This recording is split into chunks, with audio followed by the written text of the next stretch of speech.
ராம் ராம், வாழ்க வளமுடன். Voice of காஞ்சி நேயர் அனைவருக்கும் இனிய மாலை வணக்கம். இன்னைக்கு பெரியவா பதிவு என்ன? இன்னைக்கு அனுஷம் ஃபர்ஸ்ட். அந்த அனுஷத்துல எப்பேற்பட்ட பதிவெல்லாம் நாம பார்க்குறோங்கிறத பாருங்க. காஞ்சியில இருந்தே எனக்கு அழைப்பு. அது என்ன அப்படின்னா, இவா ரெண்டு பேருமே ஹஸ்பண்ட் ஒய்ஃப் ரெண்டு பேருமே ஓய்வு பெற்ற தலைமை ஆசிரியர்கள்.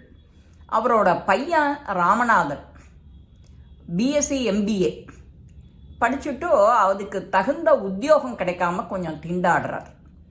இதை கண்டு அவளுக்கெல்லாம் வருத்தம். ஆனால் இவர் பெரியவா கிட்ட தினம் கார்த்தால ப்ரேயர் உண்டு. அவரோட படம் எங்கே கிடைச்சாலும் பேக்கெட் சைஸு பேக்கெட்குள்ளே வச்சுப்பார். ஹேண்ட்பேக்கு, தோல் பேக்கு. பெரியவா இல்லாத போகமாட்டா. பெரியவா கிட்ட இது சொல்லிட்டு தான் எந்த காரியமும் செய்வார். அப்பேற்பட்ட பக்தர் அவர்.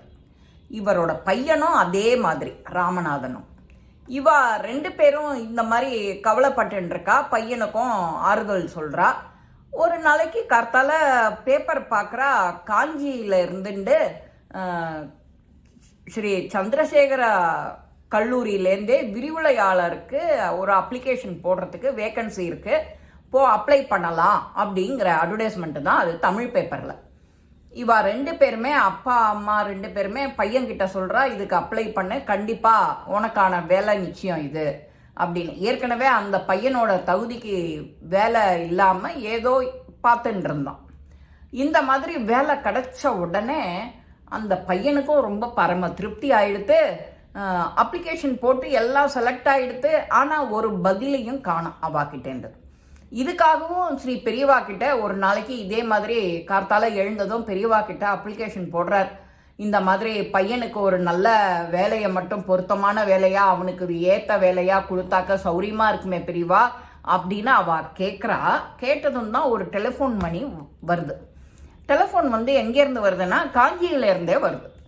இந்த மாதிரி காலேஜ்லேருந்து கூப்பிடுறோம், சந்திரசேகரா யூனிவர்சிட்டியிலேருந்தே கூப்பிடுறோம், நீங்கள் உங்களுக்கான பையனுக்கான எம்பிஏ பிரிவில் பாடப்பிரிவில் லெக்சரருக்கு தேர்வாகியிருக்கு.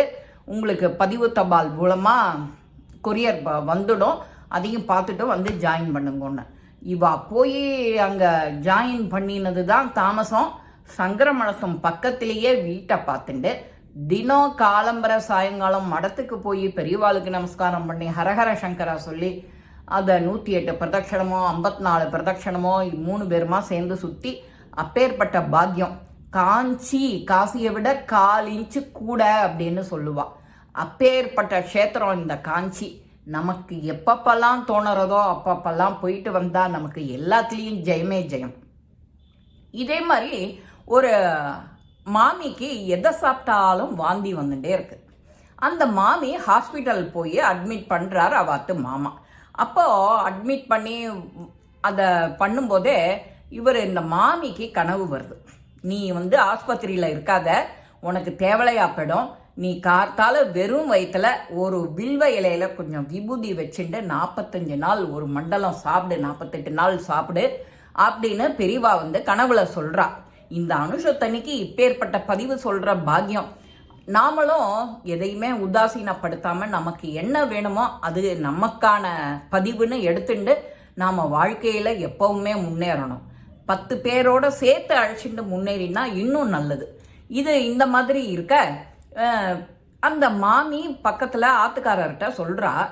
அதுக்கு தகுந்த மாதிரி அங்கே ஒரு டாக்டர் அவர் சொல்கிறார், அம்மா உங்களுக்கு உடம்புல ஒன்றுமே இல்லை, உங்களுக்கு வெறும் வாந்தி தான்.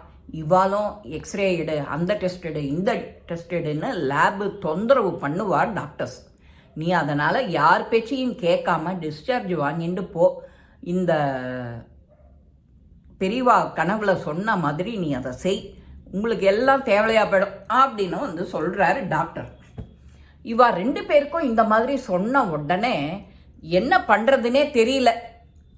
பெரியவா கடாட்சம் பரிபூர்ணம் நமக்கு அப்படின்னு நினச்சிட்டு அந்த இருந்த இடத்துலேருந்தே ஹர ஹர சங்கர ஜெய ஜெய சங்கரா அப்படின்னு சொல்லி நமஸ்காரம் பண்ணி திக்குக்கு இவா ஆற்றுக்கு கிளம்பி போயிடுறான். ஆற்றுக்கு கிளம்பி போன உடனே இவாளும் அதை ஃபாலோ பண்ணுறா. வெறும் வயிற்றுல ஒரு வில்வத்தில் விபூதியை வச்சு சாப்பிட்றது. இதை மட்டுமே செஞ்சுட்டு இருக்கா அந்த அம்மா. 48 நாள் பரிபூர்ணமாக குணமாயிடுத்து, தேவலையாயிடுத்து.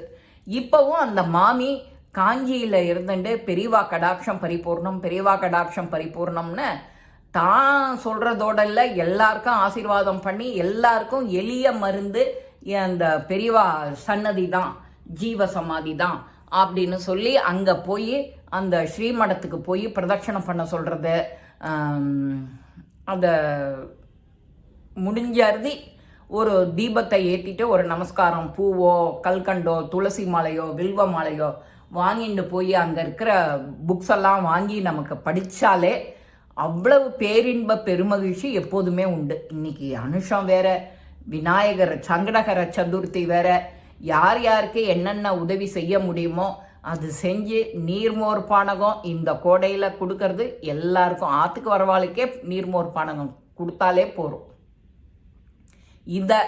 இப்பேற்பட்ட அனுகிரகம் நமக்கு எப்போதும் உண்டு.